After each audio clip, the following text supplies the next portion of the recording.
May nakuha raw impormasyon ng Malacanang na nasa France si dating Congressman Zaldico at humihingi ng asylum doon. Ipinatawag na raw ng Pangulo ang ambassador ng France para mapag-usapan kung paano mapapauwi rito si Ko.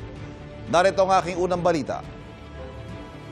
Also agreed to begin formal. Matapos sabihin ng DOJ na wala na sa kustudiya ng Czech Republic si dating ako Bicol Party List Representative Zaldico, ito naman ang inanunsyo ni Palace Press Officer Claire Castro. The DFA has received highly reliable information that Zaldico has a pending petition for political asylum in France.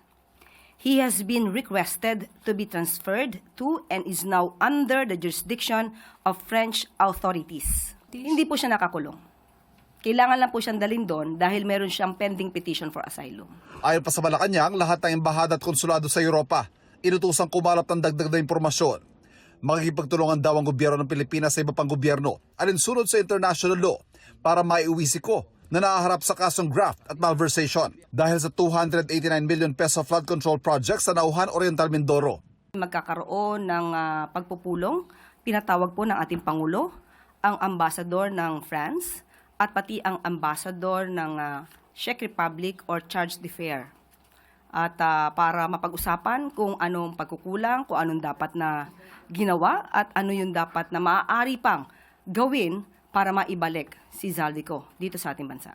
Ang asylum ay proteksyon ay ginagawa ng isang estado sa mga individual na inuusig dahil sa kanilang lahi, relihiyon o political opinion o di kayo tumatakas mula sa giyera at torture. Sa France, ang French Office for the Protection of Refugees and Stateless Persons ang nagsusuri at magpapasya kung bibigyan ng proteksyon ng aplikante. Kung gagawa ng refugee status ang individual, pwede siyang bigyan ng 10 taong renewable residence permit. Maaari rin siya mag-apply para maging French citizen. Political persecution.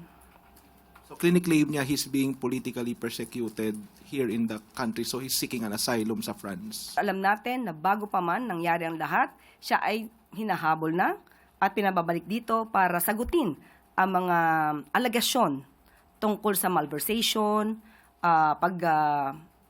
pagnakaw di umano ng pondo ng bayan. So wala pong masasabing political persecution dito. Maliwanag po yan. Habang may asylum petition, malaya si Ko na gumalaw hindi lang sa bansang France, kundi maging sa kabuang 29 na bansa ng Schengen area sa Europa.